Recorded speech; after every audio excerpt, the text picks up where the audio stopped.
Touchdown Friday Night is sponsored by these local businesses.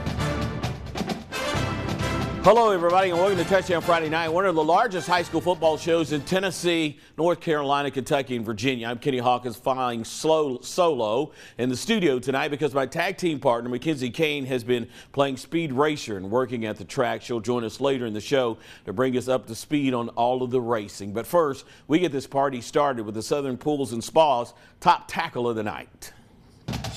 Top Tackle is sponsored by Southern Pools and Spas. And for that tackle, we take you to Chuckey-Doak High School. Check out the Black Knights. Skylar Davis sending Aiden Evely head over heels. The whirly bird, the helicopter right here. Skylar Davis turning in tonight's top tackle. Hey, look, somebody's had to go tonight when the unbeaten Hampton Bulldogs and Happy Valley Warriors faced off on Warrior Hill, which also happened to be the temporary home for the Bulldogs until their new stadium is built. We picked this one up in the second half. Basically, it was already over. Warriors led this game 33-0. Quarterback Gabe McDougal fakes the toss, keeps it himself, makes a nice jump, cut over a defender, and picks up the first down. Very next play, McDougal again, this time gets to the edge. No one is going to catch him. So he beats the last defender to the pylon for the touchdown. The Warriors in control big time, 39-0. On the ensuing Hampton possession, his quarterback Connor McKinney dropping back and dropping it in the bucket of fellow senior Brock Shelby. Big game for the Bulldogs. The very next play, it's another big one, this time from the tailback, who takes it right up the middle, breaks a couple of arm tackles, and picks up the first down. Time for one more. The Bulldogs hand it off again. This time they get just 2 yards, and that's the ball game. Happy Valley roll tonight. They stay unbeaten.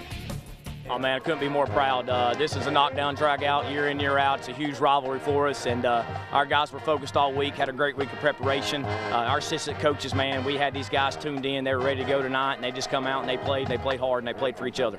Our quarterback, Gabe, he says it a lot, don't get too high, don't get too low. So, yeah, it's a great win, but we know after tomorrow it's on to Unicoi and just keeping humble or staying humble and moving on to the next game. That's on our schedule. It means everything. You know, you can't really put on paper what a cross-county rivalry means. It's just, you just got to come out here and be a part of it. And tonight, in the greatest atmosphere on Warrior Hill, just being able to come out on top is great. So Happy Valley remains unbeaten. They beat Hampton tonight by the final 39-0. It was Cherokee. They stay unbeaten. They're 4-0. They beat Granger 60-30.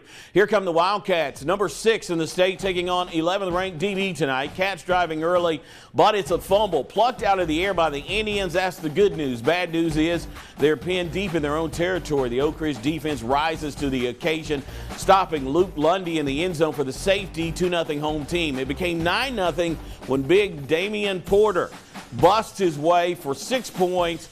After that, it extended the Oak Ridge lead. The Indians make things interesting in the score in the second quarter as they drive, punch it in, courtesy of quarterback Levi Chappell, who fights his way in. It is now 9-7, but that is as close as they would get. Oak Ridge would extend the lead 16-7. This Blaine Stansberry pass to Porter out of the backfield. Oak Ridge turns back Dobyns-Bennett tonight as they went on to win this contest. That score 33-7. It was Cloudland beating Hancock County 60-20. Out to Bearden now. Here we go. Bulldogs, Science Hill in town, but not much barking from the home team tonight. Toppers took the opening kickoff, drove right down the field and scored on this short and Malik Anderson run. Science Hill led 7-0, who were also playing some defense tonight. Pressure on Bearden quarterback Aiden Thacker. Ball comes out, recovered by big Hayden Cox. Remember that name. They ruled it an incomplete pass, no problem. After the punt, here comes Science Hill again. Lane Clement with the shot pass to Stephen Moyne, who fights his way in for 6. PAT made it 14-0. Hilltoppers would close out the first quarter scoring with this pass to the aforementioned Hayden Cox. Nice hands on the big guy here. Coach Taylor's Bulldogs fall to 0-3 on the season. Science Hill improves to 4-0. They went on to win easily tonight over Bearden by the final of 35-0. Tennessee High all over Cock County tonight, 35-0. We now head to West Ridge for the matchup between West Ridge and Hardin Valley. First highlight, West goes for a trick play. Jackson Walsh sinks this one tight through the defense for a touchdown, making it West 26, Hardin Valley 6. Next play, West Ridge's Ethan Amix finds an opening. We know that name. He was one of our players of the week. He takes it all the way in for the touchdown. The kick is good. And the last play from the Wolves, Amos again in the third quarter. He runs it in for an easy touchdown. It was a blowout. It was all West Ridge tonight. They went on to beat Hardin Valley out of Knoxville by the final of 35-18. Cosby over Unicoi tonight, 56-0. Over to Churchill, where the Volunteer Falcons have started the season 3-0. They were taking on the Elizabethton Cyclones in this one. First possession, Betsy quarterback Rhett Slagle takes a snap, rolls out, finds wideout Zach Wallen here for the first down. Later in the drive, another pass, this time to Jack Blevins. He's going to muscle his way down inside the 5-yard line. Very next play, Slagle says, I'll just do it myself. Why not? He'll get in for the touchdown, but the Cyclones on the board first in this game. After an unsuccessful drive from the Falcons, Volunteer opts the punt, but Elizabethton's William McDuffie read it all the way. The block scooped up by C.J. Mathis for another Betsy touchdown, making this one 14-0 as we go to the board. Volunteer gets their first loss of the season tonight by the final of 31-21. Ashe County over Johnson County, 38-13. Tennessee commit Zay Anderson and the Green Devils taking on Seymour. And they got a Tennessee commit. He got his team on the board. Caden Ball to Z-Man for a first down. Seymour stands tall on defense. Lucas Small gets the stop in the backfield after that great pass, but it didn't matter because the Green Devils find the end zone again later. Ball to Taryn Clarity for 6. Greeneville with the ball. Anderson in space. Another score. It was 14-0. Greeneville rolls tonight over Seymour. That final 42-6. Also, Northview Academy beating Pigeon Forge 28-8. Let's head over to South Greene where the Rebels were hosting North Greene. We got there just before half. South Greene up 35-0. Nash Rader would roll out to his right, finds Trip Neese on the check down. He slips through tackles, taking it 70 yards to go up 42 to, look at the moves here. 42-0. That wasn't all for Neese. Coming out of the half, he takes the handoff 58 yards to tack out 6 more. He would finish with well over 200 yards from scrimmage and over 2 touchdowns tonight. North Greene's Braden Weems had a good effort as well, fighting through the tackles, extending across the goal line to put the first point on the board, but it wouldn't be enough. South Greene would roll tonight by the final of 56-7. Gibbs over Mo East, that final 49-7. Look, that's 7 down, still 6 more to go as we finish off Tennessee before heading to Southwest Virginia. But first, here's the Chuckey-Doak Marching Band to help take us to break.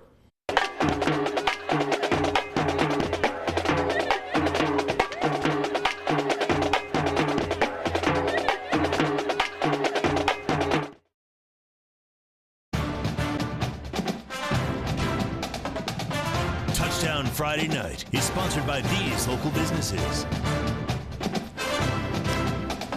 Welcome back to the show, everyone. Morristown West traveling to David Crockett tonight. Trojans led 14-10 at the half. They added to the lead. Quarterback Riley McClellan would find Bobby Fair on the 4th and 5 play.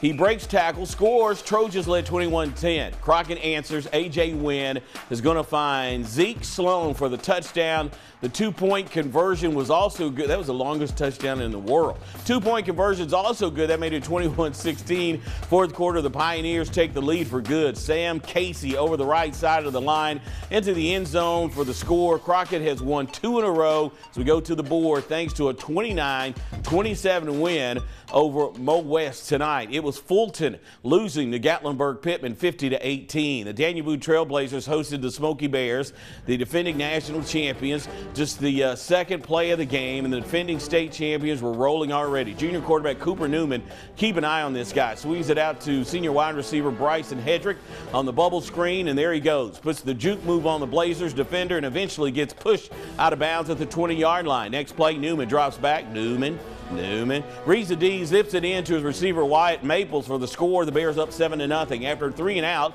from the Blazers, it's second down, and Newman fakes the handoff, finds tight end Jackson Perry on the slant, who turns it upfield, throws a stiff arm before being run out at the 5-yard line. The quarterback ends up to flip sides, and Newman hands it to Zach Banks, who's money. and Boone would eventually fall. They're still looking for a win. That final score tonight, it was Sevier County all over Daniel Boone by the final 48-0. Greene County tonight, Unicoi County traveling to Chuckey-Doak. First quarter, Blue Devils ground game leading the way. Blaze Rice carries the ball over the right side for a first down. Blue Devils in, David Thompson takes the ball into the end zone. It was in 14-0 Unicoi County after the first quarter. Second quarter, the Black Knights score. Kipton ball with the pass, batted into the arm, look at that one, of Dom Hanlon for the score, 14-6. Let's go to the board.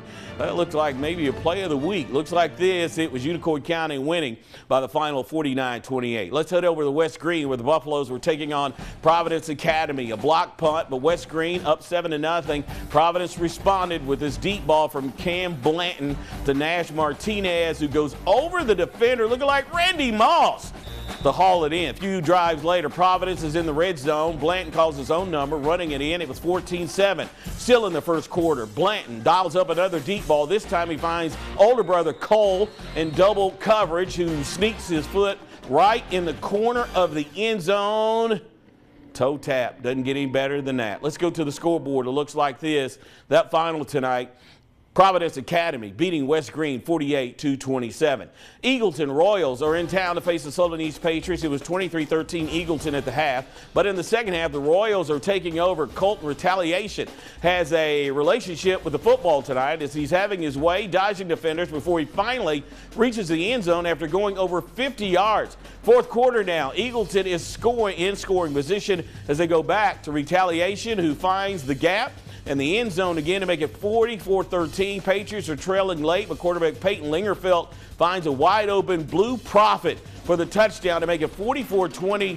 Sullivan East, however, would fall tonight to Eagleton. As we go to the scoreboard, looks like this, that final 44-19. The Gatorlight Quick Play is sponsored by Quick Stop Markets. Gate City's Corey Bird takes a handoff over the left side, gets to the edge, and he is checking it at the house. 77 yards later for this game-sealing touchdown against the Abingdon Falcons. We'll have more on that highlights a little bit later. Listen, that is 12 down till 2 more to go as we head to Southwest Virginia. But first, here are the Virginia High cheerleaders to help take us to break.